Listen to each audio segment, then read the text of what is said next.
नमस्कार, बहुत स्वागत है आपका। इंडिया टीवी देख रहे हैं आप, आपके साथ मैं हूं प्राची पाराशर। कहानी कुर्सी की में तमाम खबरों का जिक्र हम करेंगे। हमारे साथ खास मेहमान स्टूडियो में इस वक्त बने हुए हैं। हमारे साथ हैं हर्षवर्धन त्रिपाठी जी, सीनियर जर्नलिस्ट। इसके साथ ही साथ हमारे साथ हैं विनोद अग्निहोत्री जी, सीनियर जर्नलिस्ट के तौर पर। हमारे साथ अगले खास मेहमान हैं प्रदीप सिंह जी, वरिष्ठ पत्रकार। आप तीनों का बहुत बहुत स्वागत है। तो आइए अपने कार्यक्रम की शुरुआत करते हैं और बात आज महाराष्ट्र से की करेंगे। महाराष्ट्र की पॉलिटिक्स में अगले 24 घंटे बहुत अहम रहने वाले हैं। आज होमवर्क हो रहा है और कल शक्ति प्रदर्शन होगा। समझौते की गुंजाइश अब लगभग खत्म हो चुकी है। अब यह तय है कि एनसीपी की लड़ाई में एक जीतेगा और एक हारेगा। सबसे बड़ा सवाल यह है कि शरद पवार सरेंडर करेंगे या फिर नई पार्टी बनाएंगे। क्या शरद पवार के साथ अजीत पवार वही करेंगे जो मुलायम सिंह यादव के साथ अखिलेश यादव ने किया था। महाराष्ट्र की सियासी लड़ाई की एक एक ब्रेकिंग न्यूज आपको बताएंगे, लेकिन उससे पहले आपको महाराष्ट्र में चल रहा एक सियासी डेवलपमेंट दिखाते हैं। सबसे पहले आपको महाराष्ट्र की सियासी हलचल का अपडेट देते हैं। मुंबई में चाचा और भतीजे के गुट एक्शन में हैं। थोड़ी देर पहले शरद पवार वाईबी चौहान सेंटर पहुंचे। शरद पवार कैंप बागी कैंप के विधायकों से संपर्क करने में जुटा है। अनिल देशमुख, राजेश टोपे विधायकों से बात कर रहे हैं। वहीं अजीत पवार कैबिनेट मीटिंग के लिए मंत्रियों के साथ मंत्रालय पहुंच चुके हैं। तो देखिए, अजीत पवार एक तरफ मंत्रालय में अपने साथियों के साथ हैं। पहली कैबिनेट बैठक हो रही है एनसीपी के विधायकों के साथ जो मंत्री बने हैं नए नए। वहीं वाईबी चौहान सेंटर में शरद पवार भी पहुंचे हैं। वो भी आज होमवर्क कर रहे हैं क्योंकि कल दोनों को ही अपना अपना शक्ति प्रदर्शन करना है। देखिए, जयंत पाटिल के साथ मीटिंग अभी तक शरद पवार ये कर चुके हैं। पार्टी पदाधिकारियों संग बैठक बुलाई गई है। कल दोपहर 1 बजे ये बैठक होने वाली है। वहीं अगर आप अजीत पवार की बात करेंगे तो अजीत पवार एनसीपी के मंत्रियों से मिले। कैबिनेट मीटिंग में अभी वो शामिल हो रहे हैं और कल शाम 4 बजे अजीत पवार ने भी बैठक बुलाई है। तमाम विधायकों को बुलाया है, सांसदों को बुलाया है, पदाधिकारियों को बुलाया है। न्योता दोनों ने लगभग तमाम सेम नेताओं को दिया है। अब देखने वाली बात यह है कि किसकी बैठक में कौन पहुंचता है और किसके पास ज्यादा संख्या बल होता है। पवार ने अभी तक क्या किया? एनसीपी के सीनियर लीडर्स को फोन अभी तक शरद पवार ने किया है। सुप्रिया सुले ने क्या किया? एनसीपी के नेताओं को फोन सुप्रिया सुले ने किया है। तो शरद पवार पावर में रहेंगे या नहीं रहेंगे, ये कल बहुत हद तक जो स्थिति है वो साफ हो सकती है। हालांकि आज भी हलचल तेज है, आज भी अटकलों का बाजार तेज है। दोनों ही गुट ये बताने की कोशिश कर रहे हैं कि कैसे वो असली एनसीपी है। एक तरफ अजीत पवार पावर की बात कर रहे हैं, एक तरफ अजीत पवार कह रहे हैं कि उनके पास संख्या बल ज्यादा है, तो वहीं दूसरी तरफ शरद पवार बार बार ये बता रहे हैं, उनके गुट के जो नेता हैं बार बार वो ये बता रहे हैं कि क्यों शरद पवार ताकतवर है। आप समझिए किसके पास कितने नेता हैं। अगर आप शरद पवार कैंप की बात करेंगे तो सुप्रिया सुले, जितेंद्र आव्हाड, जयंत पाटिल और अनिल देशमुख ही प्रमुख चेहरे अभी उनके साथ खड़े हुए नजर आ रहे हैं। जबकि अजीत पवार कैंप की आप बात करेंगे तो ज्यादा प्रमुख चेहरे अजीत पवार के साथ हैं। छगन भुजबल, धनंजय मुंडे, दिलीप वलसे पाटिल, हसन मुश्रीफ, आदित्य तटकरे, धर्मराव बाबा अत्राम, संजय बनसोडे, अनिल भाई दास पाटिल, ये अजीत पवार के साथ है। और देखिए, इन नामों को ही बार बार बताकर, इन नामों का जिक्र बार बार करके अजीत पवार गुट ये कह रहा है, अजीत पवार कैंप ये कह रहा है कि वो असली एनसीपी है। इसके बाद क्या नया हेडक्वार्टर जिसकी चर्चा लगातार हो रही है, नया हेडक्वार्टर जो है वो नरीम पॉइंट होगा। अजीत गुट का ये ऑफिस होगा जिसके उद्घाटन के लिए कार्यकर्ता पहुंचे हैं। अगर आप पुराने हेडक्वार्टर की बात करेंगे तो बेलाड पियर है, यहां अजीत दावा नहीं करेंगे, ये भी अब तकरीबन साफ कर दिया है। इन दोनों ही दफ्तरों के बीच की दूरी तकरीबन 2.5 किलोमीटर है। नया दफ्तर होगा नरीम पॉइंट, जिसका उद्घाटन करने के लिए कार्यकर्ता पहुंच रहे हैं। पुराने ऑफिस पर दावा नहीं ठोकेंगे। और देखिए, ये नए ऑफिस की तस्वीरें हम आपको दिखा रहे हैं, नए दफ्तर की।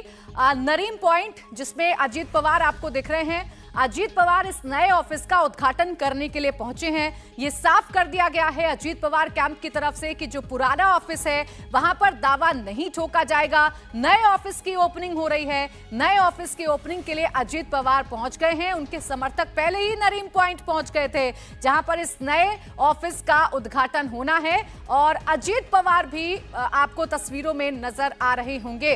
तो आज का अगर आप सिलसिलेवार घटनाक्रम समझेंगे तो आपको ये जरूर समझ में आएगा कि चाहे चाचा हो या भतीजा, दोनों की तरफ से कोशिश की जा रही है कि अपने अपने गुट को मजबूत किया जाए।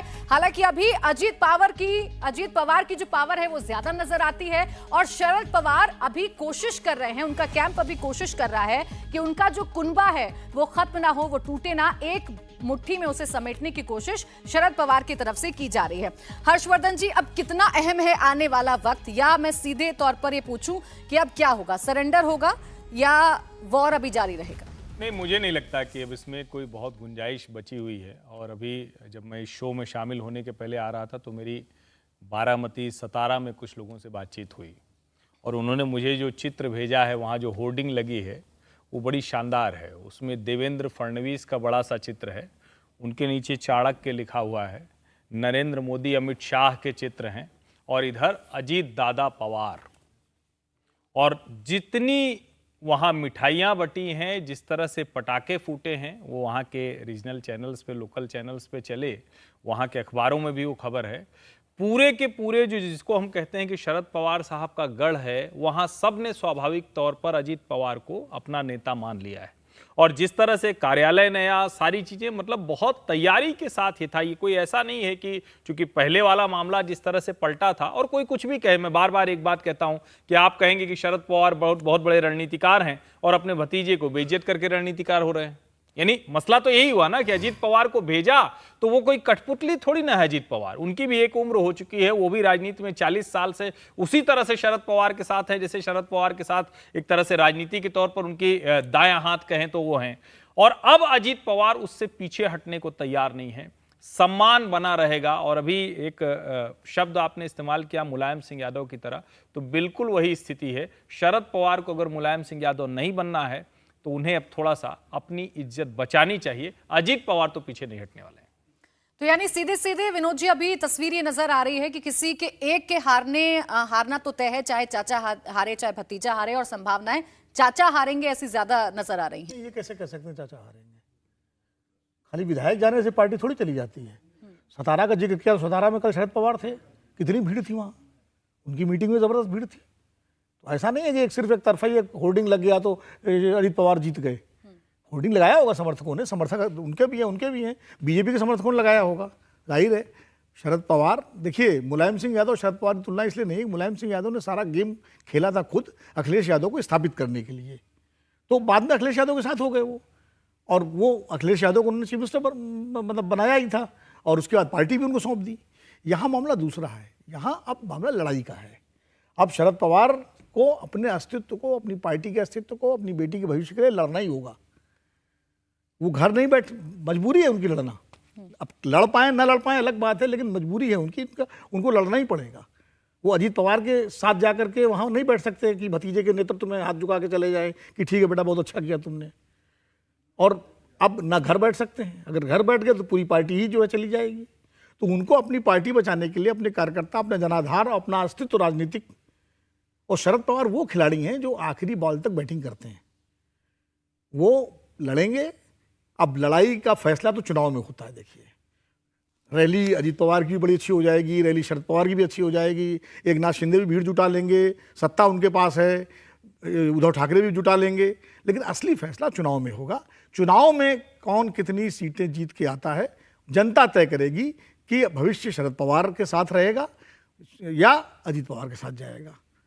इतिहास जरूर इस देश में है कि आमतौर पर बगावत करने वालों को, बगावत कहें या गद्दारी कहें या कुछ भी कहें, अपनी अपनी श्रद्धा और अपनी अपनी आस्था के हिसाब से शब्द चुने जा सकते हैं। इस देश में बख्शा नहीं गया है। भगवान श्री राम की शरण में जाने वाले विभीषण को भी कोई विभीषण नाम नहीं रखता है अपने बच्चे का। ये भी हमारी संस्कृति का हिस्सा है, जबकि भगवान किस भक्त थे वो, भगवान राम के साथ गए थे। मेघनाथ नाम मिल जाएगा आपको इस देश में, लॉर्ड मेघनाथ देसाई तो बहुत मशहूर व्यक्ति हैं, लेकिन विभीषण नाम नहीं मिलेगा। तो इतिहास दोनों तरह का है। इसमें लेकिन एक छोटा सा मैं सबमिशन मेरा है, नहीं बड़ा सा सबमिशन करिए। गद्दार कहना या कुछ कहना ये राजनीतिक शब्दावली हो सकती है। हम लोग जो बात कर रहे हैं वो शरद पवार और अजीत पवार के राजनीतिक मजबूती की बात कर रहे हैं या कमजोरी की बात कर रहे हैं। और अगर ये गद्दार था तो फिर क्या अखिलेश यादव को भी उसी तरह से नवाजेंगे? और इस तरह से जितने भी परिवार टूटते हैं तो ऐसे ही होता है ना, एक परिवार थोड़ी ना है। जगन मोहन की बहन तेलंगाना में यात्रा निकालती घूम रही है। राजनीति तो यूं ही होती है, जिसके पास साहस होगा, जिसके पास ताकत होगी। शरद पवार का समय था, साहस ताकत थी, वो बने रहे नेता। आज वो ताकत अजीत पवार के पास है। ये मैं बस इतनी बात कह रहा हूं, बाकी ये लड़ाई कहां जाएगी, किस तरफ जाएगी, वो तो तय होगा, वो तो विधानसभा के पटल पर और उस पर तय होगा। अजीत पवार के पास सत्ता की ताकत है, जनता की है कि नहीं ये तय होगा चुनाव में। अगर सत्ता न होती और तब विद्रोह करते, दो तरह की बगावत होती है।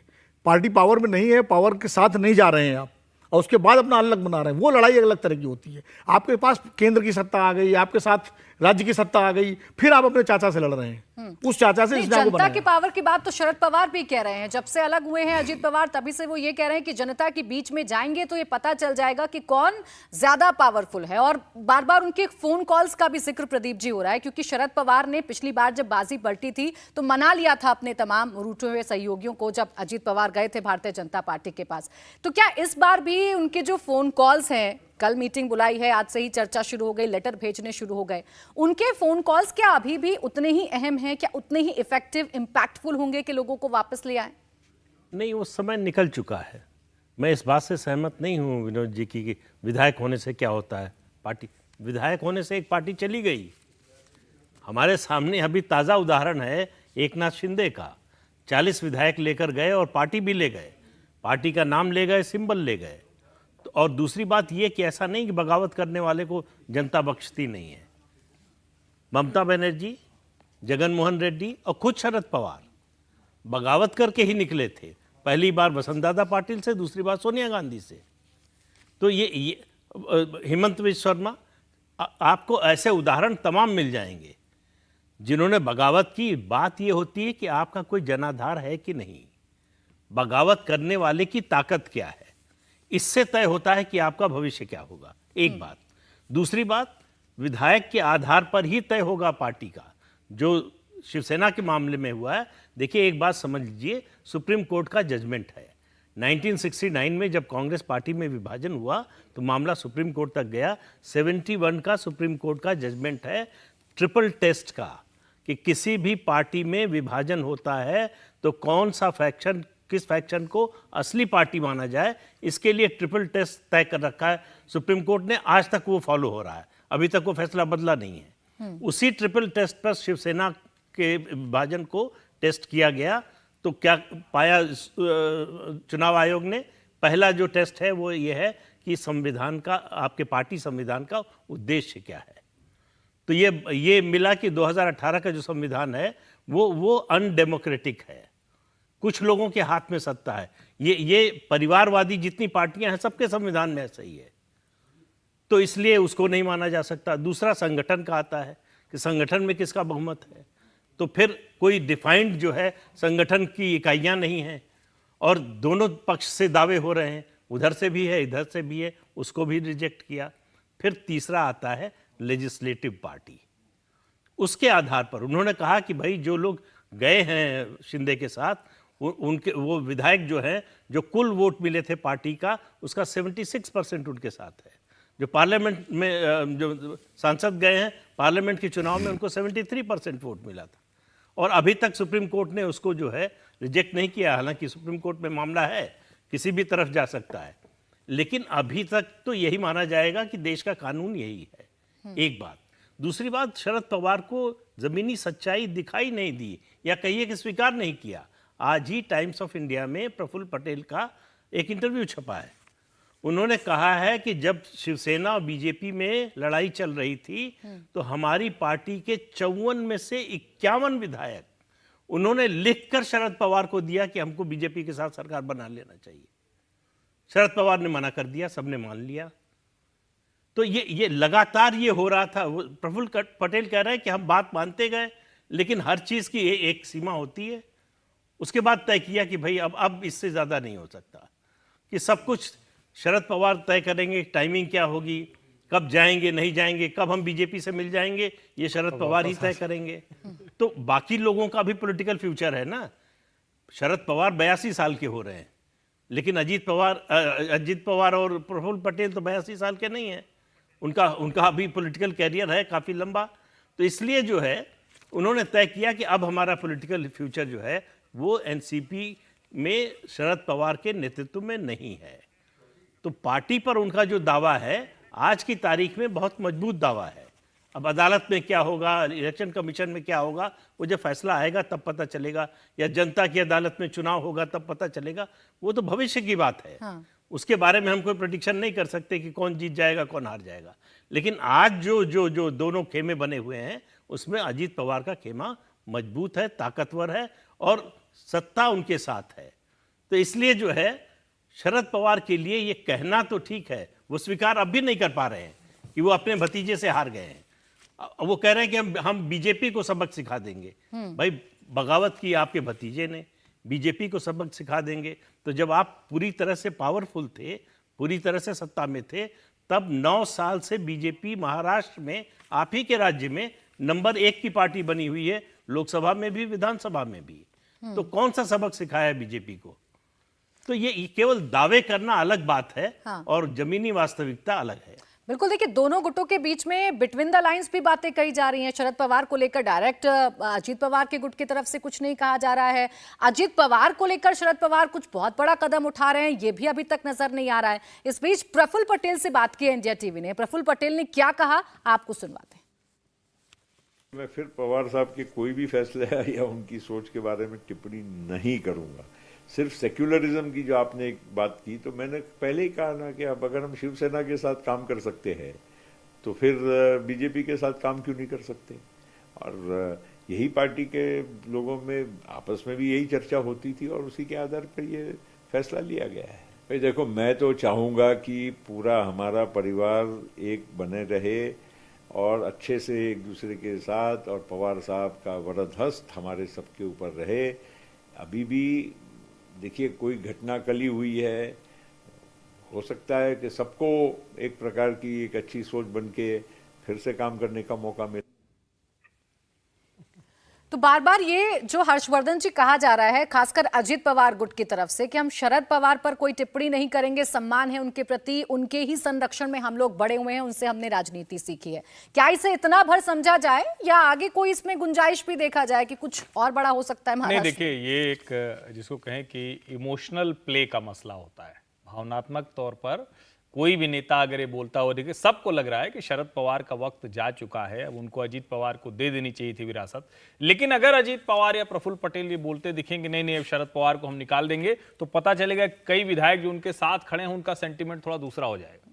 अब आपको याद होगा मुलायम सिंह के बारे में इतना कुछ कहते हुए, लेकिन उनको बचाए रखना है। जब ये एकनाथ शिंदे समूह गया तो सबसे पहले उसने क्या किया, बड़ी बड़ी बाला साहब की होर्डिंग लगवाई, उनके चित्र लगवा दिए, क्योंकि जिनके नाम पर ये पार्टियां बनी हैं आप उनके खिलाफ नहीं जा सकते हैं। इसीलिए जब राजनीति में कहा जाता है ना कि आपकी पोजीशनिंग क्या है, तो आप प्रफुल्ल पटेल के एक एक शब्द को ध्यान से सुनिए। वो कह रहे हैं हम चाहते हैं कि सब साथ में रहें। शरद पवार आज ये नहीं बोल रहे हैं, पिछली बार जब हुआ था तो शरद पवार बोल रहे थे कि हम चाहते हैं सब साथ में रहे। इसका मतलब एक कोई विद्रोही खेमा है। आज अजीत पवार खेमा यूं बात कर रहा है जैसे शरद पवार विद्रोही खेमा है, उनको किनारे लगा दिया है। तो मुझे नहीं लगता, और शरद पवार को देखिए, ठीक है कि मैं बार बार कहता हूं कि जब देश में धनबल बाहुबल की राजनीति बहुत कम हुआ करती थी तो शरद पवार साहब मुंबई में थे और बड़े ताकतवर हुआ करते थे, बहुत शानदार राजनीति किया करते थे, सबको उठा बिठा देते थे। लेकिन आज वो वक्त नहीं है। अगर इतना वक्त रहा होता तो अपनी पार्टी तो अभी छोड़िए, शिवसेना के 40 विधायक निकल जाते एकनाथ शिंदे के साथ और उनको पता तक नहीं चला। इतने ताकतवर नेता हैं शरद पवार। मुझे लगता है कुछ जरूरत से ज्यादा महिमा मंडन बहुत से नेताओं का हो जाता है, उसमें से एक शरद पवार है। क्या ये इतिहास दोहराने जैसा है विनोद जी, जिसका जिक्र अभी प्रदीप जी कर रहे थे कि 38 साल की उम्र में जब शरद पवार मुख्यमंत्री बने और जो उन्होंने 1978 में किया, क्या कुछ ऐसा ही उनके साथ हो रहा है? क्या पार्टी में इतिहास रिपीट कर रहा है और अजीत पवार अब जगह लेना चाहते हैं, पोजीशन लेना चाहते हैं? और महत्वाकांक्षाएं राजनीति में सबकी हैं, सब जानते हैं, डिप्टी सीएम बन गए हैं, सीएम बनने की ख्वाहिश भी है। नहीं, ये तो शरद पवार ने खुद ही कहा, जो आप कह रही हैं। शरद पवार ने खुद कहा अपनी पहली प्रेस कॉन्फ्रेंस में कि मेरे साथ पहले भी ऐसे हो चुका है, और उन्होंने ये भी कहा कि इस तरह की राजनीति मेरे लिए कोई नई नहीं है, ये सब पहले भी मैं देख चुका हूँ, कर चुका हूँ। तो वो तो मानते हैं इस बात को और ये किया भी उन्होंने। फ़र्क खाली इसमें यह है कि शरद पवार ने जब विद्रोह किया था तो शरद पवार ने अपने राजनीतिक गुरु से वसंतदादा पाटिल, उनसे विद्रोह किया था। अजीत पवार ने अपने सगे चाचा से विद्रोह किया है। परिवार से विद्रोह और पार्टी के भीतर के विद्रोह में थोड़ा फर्क होता है। हमारे यहाँ जो मान्यताएं हैं ना, सामाजिक पारिवारिक मान्यताएं, ममता बनर्जी ने परिवार से विद्रोह नहीं किया, ममता बनर्जी ने पार्टी से विद्रोह किया। या जगन मोहन रेड्डी तो अपने पिता के साथ हैं। परिवार से विद्रोह करने वाले के साथ थोड़ा सा हमारी यहाँ अलग तरह से देखा जाता रहा है। लेकिन ये जरूर है कि अभी चूंकि, और मैं सहमत हूँ प्रदीप जी की इस बात से, तकनीकी रूप से, कानूनी रूप से जो नज़ीर एकनाथ शिंदे वाले मामले में चुनाव आयोग ने जो फैसला दिया है वही इस पर लागू होगा। और वो कोई मतलब बहुत आश्चर्य नहीं होना चाहिए कि जल्दी ही मामला चुनाव आयोग में जाएगा और उसके बाद एनसीपी का चुनाव निशान, झंडा और सब जो है वो अजीत पवार के पास आ जाएगा। हो सकता है, इसमें कोई मतलब आश्चर्य नहीं, क्योंकि सारा समीकरण उसी तरह से, अगर विधायक उस तरह से, कल पता लग जाएगा 5 तारीख कल जो मीटिंग है शरद पवार ने जो बुलाई है उसमें कितने विधायक जाते हैं। अगर विधायक शरद पवार के साथ हैं तब तो ठीक है, तब तो अजीत पवार के लिए दिक्कत होगी पार्टी लेने में। लेकिन अगर विधायक चले गए, और जो कि जा भी सकते हैं क्योंकि साम दाम दंड भेद सब चलता है इस समय, और सारे तरीके जो है, कोई श्रद्धा आस्था की राजनीति नहीं हो रही है। ये राजनीति दबाव की राजनीति है, सत्ता के प्रलोभन की राजनीति है, धन की राजनीति है, और तमाम सारे एजेंसियों की दबाव की राजनीति है, हर तरह की राजनीति है। और राजनीति में ये सब होता रहा है, कोई, और ये पहली बार नहीं हो रहा है। इसके पहले उत्तर प्रदेश में भारतीय जनता पार्टी ने जब बीएसपी तोड़ी थी और उसमें 22 विधायक तोड़ के गए, तब भी ऐसे ही हुआ था। अब लगता है कि जैसे पहली बार ऐसा हो रहा हो। तो ये सब राजनीति में होता रहा है। और उसके बाद आगे मैं बार बार कहता हूं कि शरद पवार के सामने 2 ही विकल्प हैं। या तो अपने को राजनीति से रिटायर कर लें और सुप्रिया सुले को कह दें भैया तुम भी चले जाओ भाई के साथ और केंद्रीय मंत्री बन जाओ, या कोई बार्गेन कर लो और पार्टी पूरी अजीत पवार को सौंप दें। और दूसरा विकल्प है वो लड़ें। अभी तक जो संकेत मिल रहा है वो तो लड़ाई का संकेत मिल रहा है। जिस तरह उन्होंने विधायकों की बैठक बुलाई है, अभी जिस तरह वो कल बोले हैं, तो अभी तक तो लड़ाई का संकेत ही मिल रहा है। और शरद पवार के बारे में मैं बार बार कहता हूं, और सब लोग उससे सहमत होंगे कि शरद पवार क्या कहते हैं, क्या करते हैं, क्या सोचते हैं, क्या दिखाते हैं, क्या मन में है, क्या दिमाग में है, क्या दिल में है, ये उनके अलावा कोई नहीं जानता। इसलिए अभी तक की जो स्थिति है उस हिसाब से शरद पवार लड़ाई की मूड में हैं और लड़ाई के लिए ही वो निकले हैं बाहर। अब कल तय होगा, अगर विधायक शरद पवार के पास अपेक्षित संख्या में आ जाते हैं और अजीत पवार के साथ नहीं जाते हैं, तो शरद पवार की लड़ाई की जो भावना है उसको बल मिलेगा।